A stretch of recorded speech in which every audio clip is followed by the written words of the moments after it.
Welcome to everybody, especially those of you who we haven't seen for a while. As you know, I like history. To me, the events, particularly of the Second World War, are very real and seem very recent. That war ended 9 years before I was born. My parents lived through it. My grandparents lived through it. My grandfather served in the Navy during that time. Even some of my English school teachers had served during the war. And I've spent more than 50 years studying it. But the reality is that next year it will be 80 years since that war finished. And for many people, and perhaps even for many of you here, that war is something in the past. It's not something you think much about. It's not something you know a great deal about. And so if something that occurred in the 1930s and the 1940s is now fading away into history, what about those events which happened much longer ago than that? Because of my English upbringing, I'm aware of groups like the Celts, the Druids, the Picts, the Iceni, the Anglo-Saxons, the Romans, the Jutes, the Vikings, the Normans, and so forth.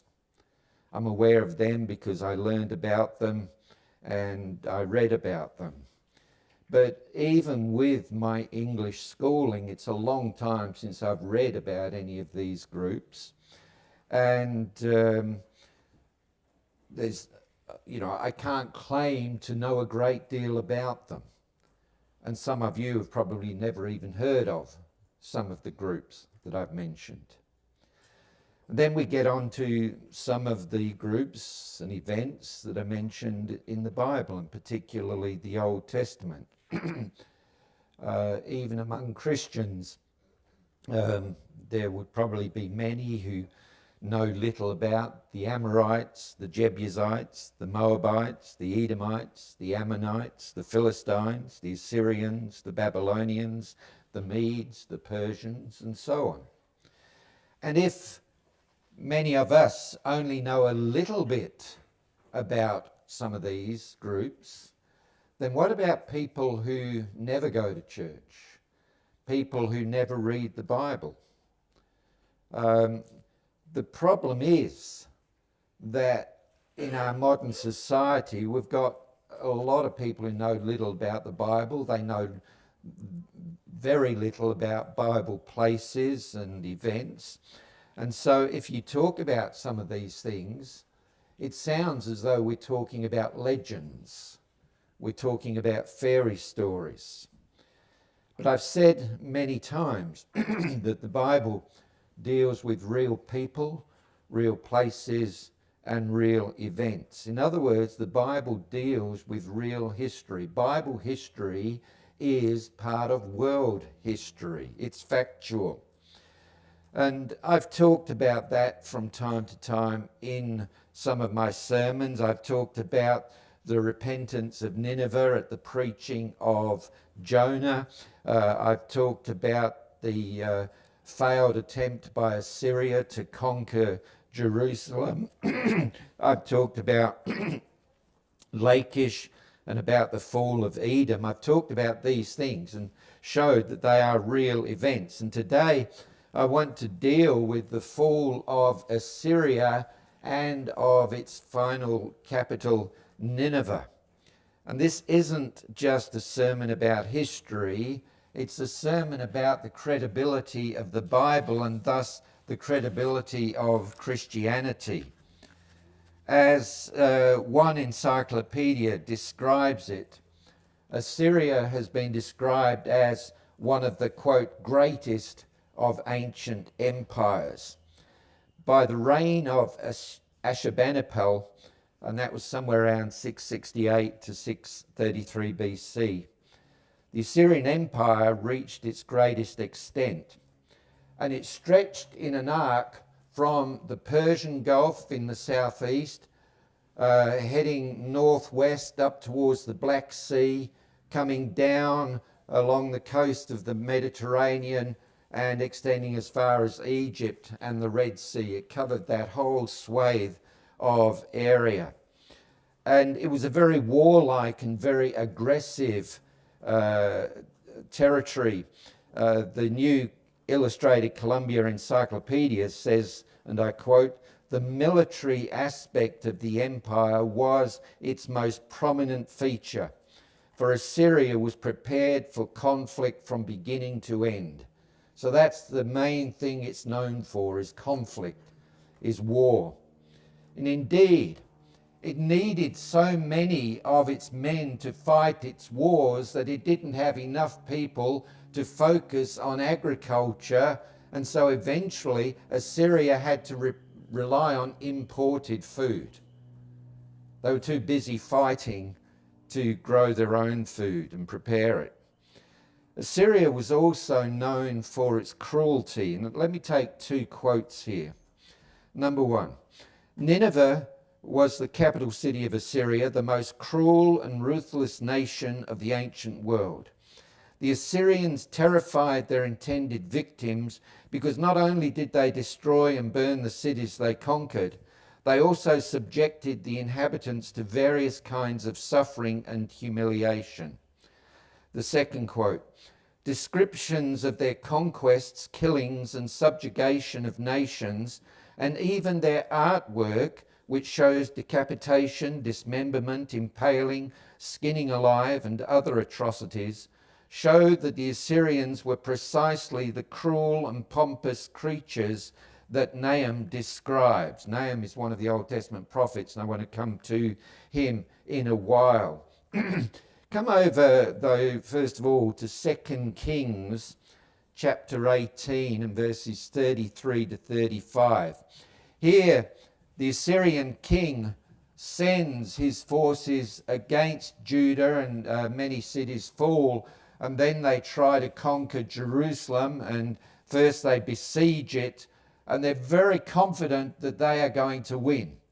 And indeed, the Rabshakeh, it's not a name, it's a title, is sent to tell the people of Jerusalem exactly what to expect. So I'll pick it up in 2 Kings 18:33, and you'll see here the confidence of the Assyrians. Has any of the gods of the nations actually saved his land from the hand of the king of Assyria? Where are the gods of Hamath and Arpad? Where are the gods of Sepharvaim, Henna and Ivah? Have they saved Samaria from my hand? Now remember, this is the envoy from Assyria that's speaking. Verse 35, who among all the gods of the lands are there who have saved their land from my hand, that the Lord would save Jerusalem from my hand? See there the confidence, the assurance. We've beaten everybody else. None of their gods has been able to save them. Don't expect your God to save you, Jerusalem. As far as they are concerned, the Assyrians, they are invincible. However, the interesting point is, and I did preach about this on one occasion, the Assyrians were not successful in conquering Jerusalem. They had conquered Israel just about 20 years earlier, but they failed to conquer Jerusalem. And in fact, we have historical records from the Assyrians themselves indicating that fact. I'll read you a quote from Encyclopedia Britannica about Nineveh, which was the final capital of Assyria. It was Sennacherib who made Nineveh a truly magnificent city. This was around 700 BC. He laid out fresh streets and built within it the famous palace without a rival, the plan of which has been mostly recovered and has overall dimensions of about 600 by 630 feet. That's about 182 by 192 meters. That's just the palace. At this time, the total area of Nineveh comprised about 1,800 acres. That's about 700 hectares. And 15 great gates penetrated its walls. An elaborate system of 18 canals brought water from the hills to Nineveh, and several sections of a magnificently constructed aqueduct erected by the same monarch were discovered at Jerwin, about 25 miles, that is 40 kilometres distant. And what that is pointing to, of course, is the archaeological evidence there is. That this isn't just something to be read about, but there are actually the ruins of Nineveh, which archaeologists have explored for quite some time. But here's the point. As great and as powerful as Assyria was for a number of centuries, it was not the greatest. It was not the most powerful. Some of us will remember Muhammad Ali. I am the greatest, he would say. And that was the attitude of the Assyrians, but they weren't the greatest. I've already pointed to the fact that God prevented Assyria from defeating Jerusalem around 701 BC. God proved more powerful. 20 years earlier, as I've already said, God had used Assyria to bring judgment upon the sinful northern kingdom of Israel. That kingdom had broken away from the southern kingdom of Judah after the death of King Solomon around 931 BC. And immediately idolatry became the official religion, the state religion of the northern kingdom. And God sent prophets to warn Israel, but Israel would not listen. And so God eventually said, okay, I am going to send you into captivity. And indeed, he'd warned of that way back in the time of Moses. But as the time grew closer, he spoke through various prophets. Indeed, one of them was Hosea. Let's just go over to Hosea chapter 11. So if you can go Isaiah, Jeremiah, Lamentations, Ezekiel, Daniel. The next one is Hosea. But as I say, you've all got electronic Bibles, so you just press buttons. But Hosea chapter 11, verses 5 through to 7.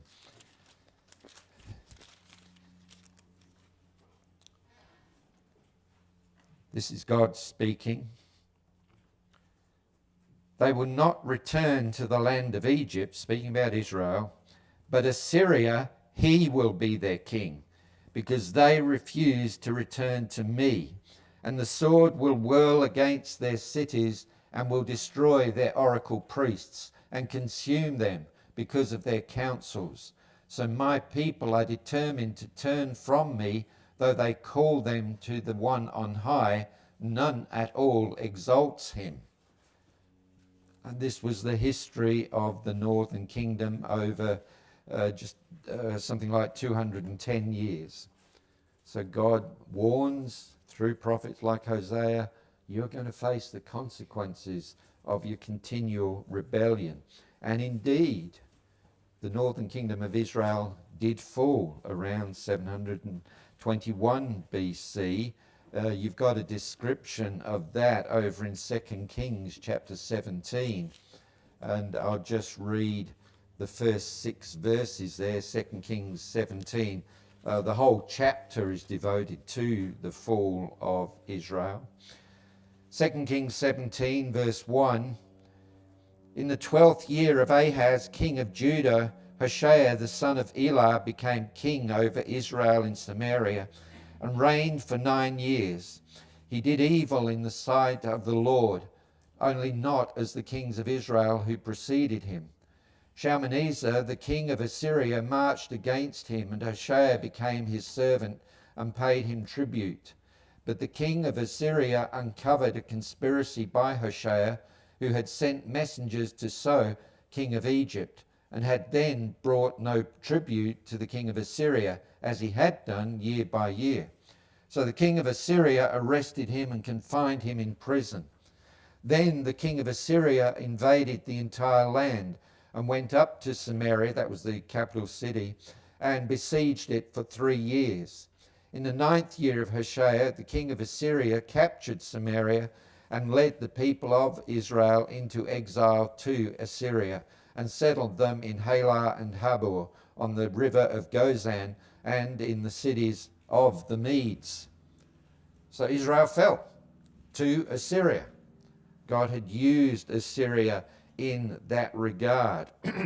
And we've got the statement over in verse 23 of that same chapter, just the second half of verse 23. So Israel went into exile from their own land to Assyria until this day.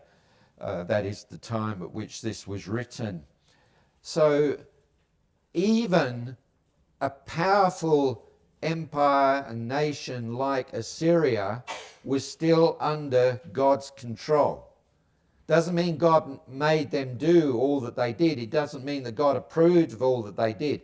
But despite their ways, God could still make use of them to achieve his purposes. But Assyria was going to face the consequences of his actions. Indeed, this raises a question. It's the same question that Habakkuk raised later when God indicated that he was going to use Babylon against sinful Judah and Jerusalem. And the question is this, like in regard to Assyria, okay, Israel is sinful, but then so again is Assyria. In fact, as we've seen, they were a cruel, bloodthirsty nation. So is God going to punish Israel and ignore the sins of Assyria? And later, was God going to punish Judah and ignore the sins of Babylon? And the answer to both those questions is no. Both those questions, both those nations, Babylon and Assyria, would face the consequences of their actions. Let's go over to Isaiah 10, which is the passage that was read to us a while ago by Isaac. So Isaac chapter 10, beginning in verse 5. So what did I just say? Isaiah chapter 10, beginning in verse 5. This is God speaking. Woe to Assyria, the rod of my anger and the staff in whose hands is my indignation. It's like God is wielding Assyria just like he would a rod. So again, the message is God is in control. God will use the Assyrians.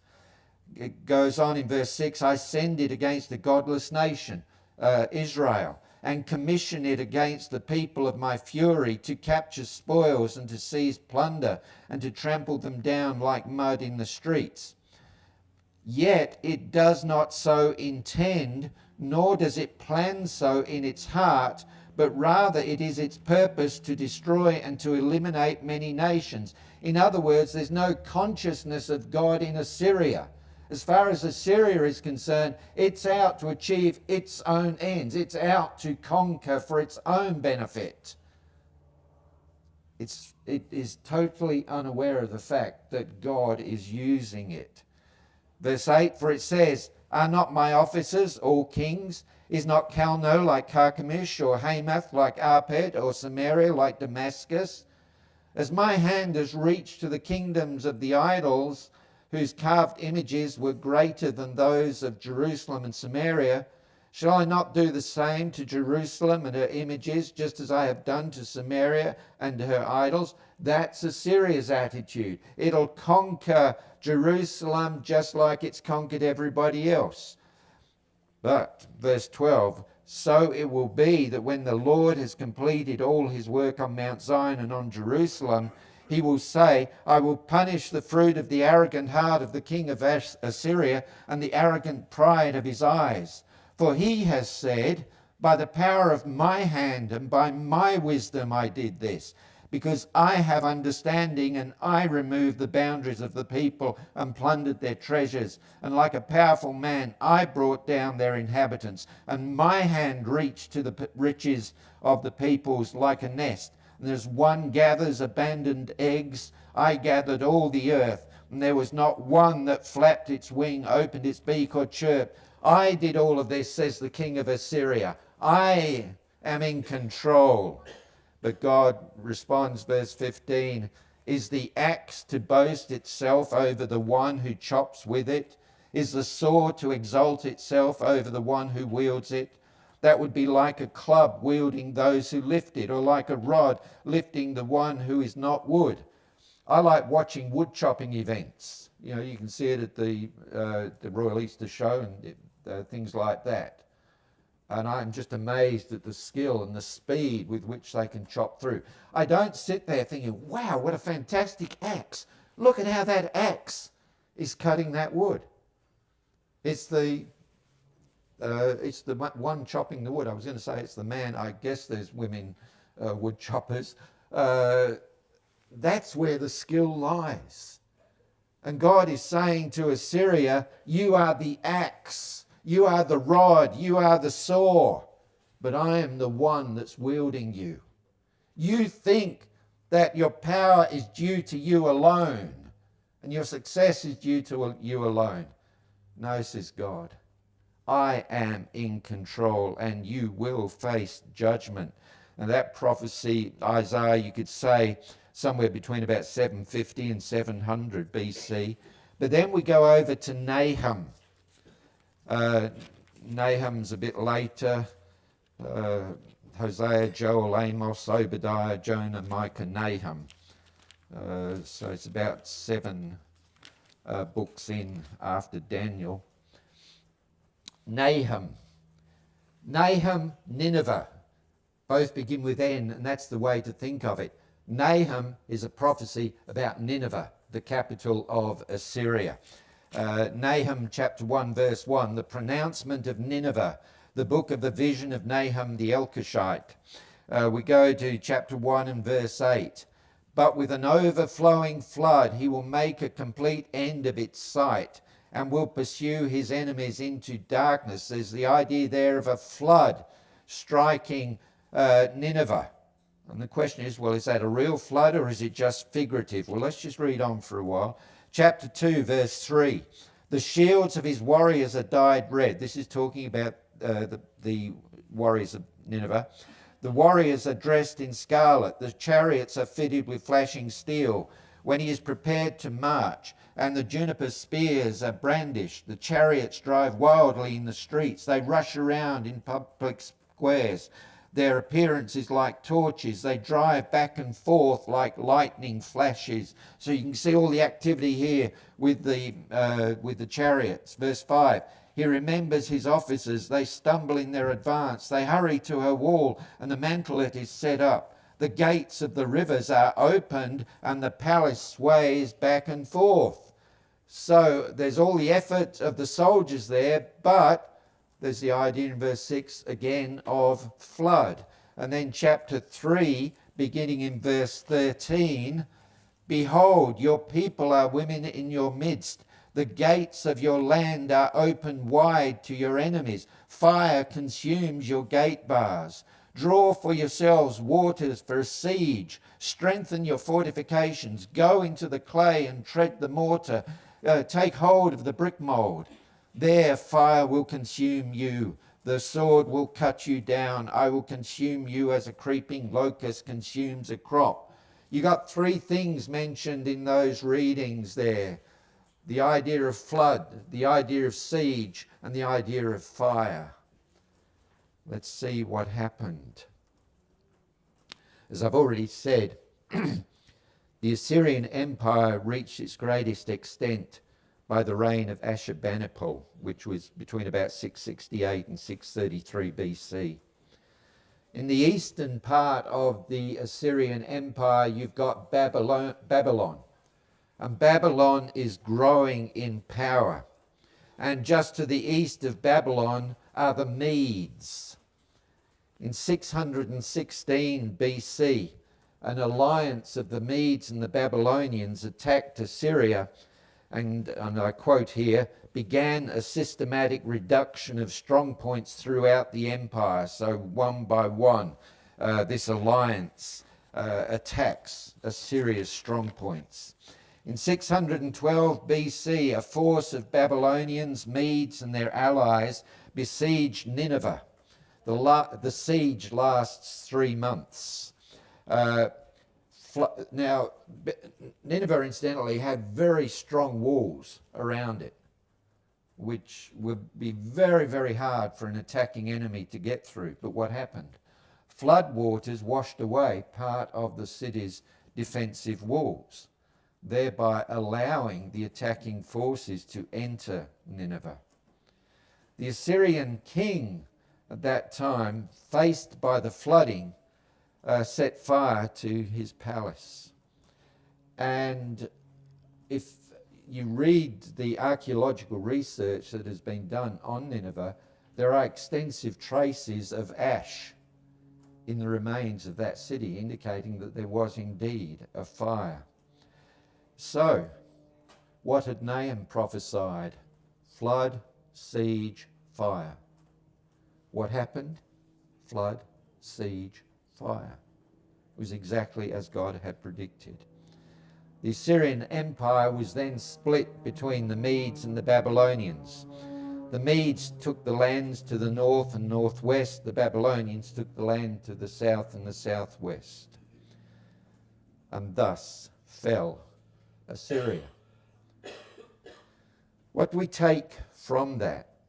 There's three key points that I want to make. Number one, the Bible cannot be dismissed simply as legend or myth.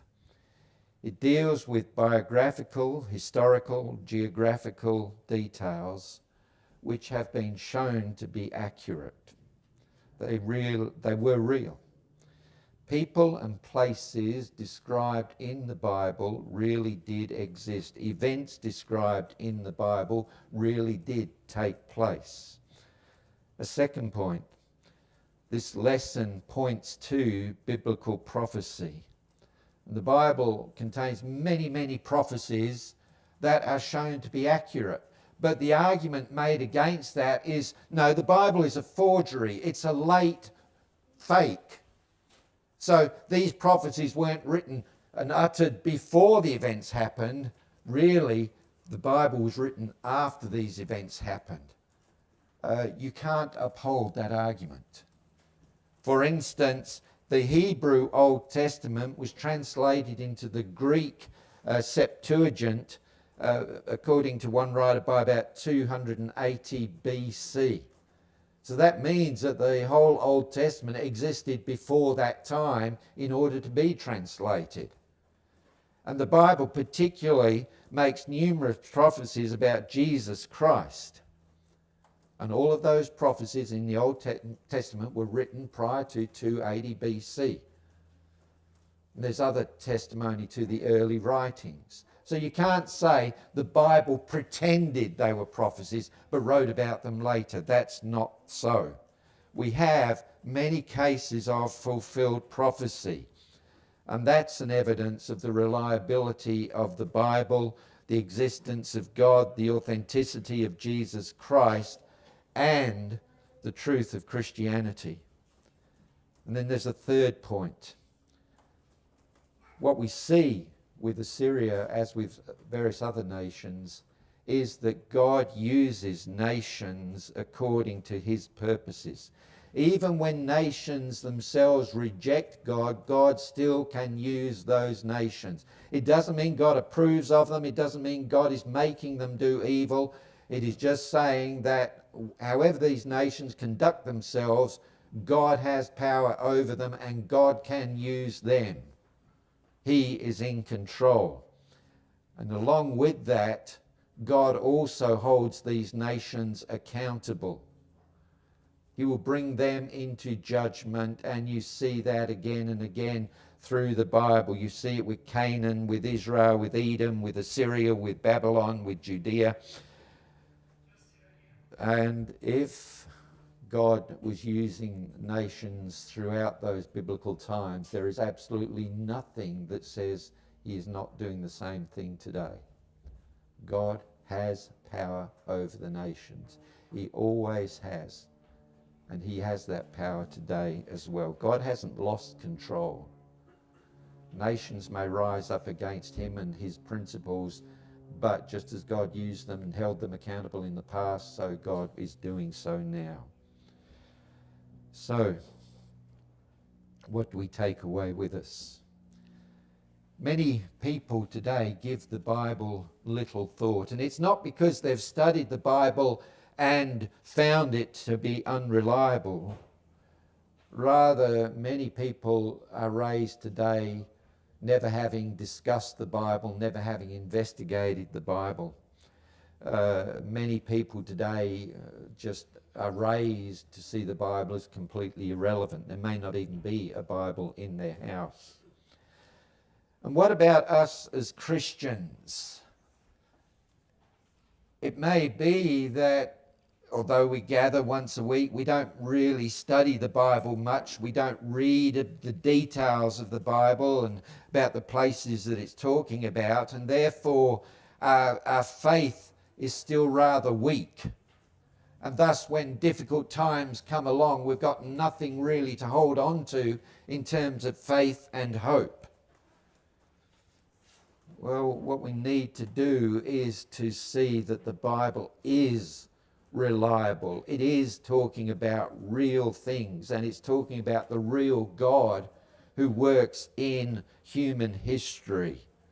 The Bible is factual, and the Bible is reliable in all ways. And therefore we need to give it our serious attention and recognize that what it says God did, God indeed did do that. And we have a real God and a powerful God, and we need to put our faith in him. So study your Bible, think about your Bible, and be encouraged by what it's saying about the God that we have. Let's stand and sing.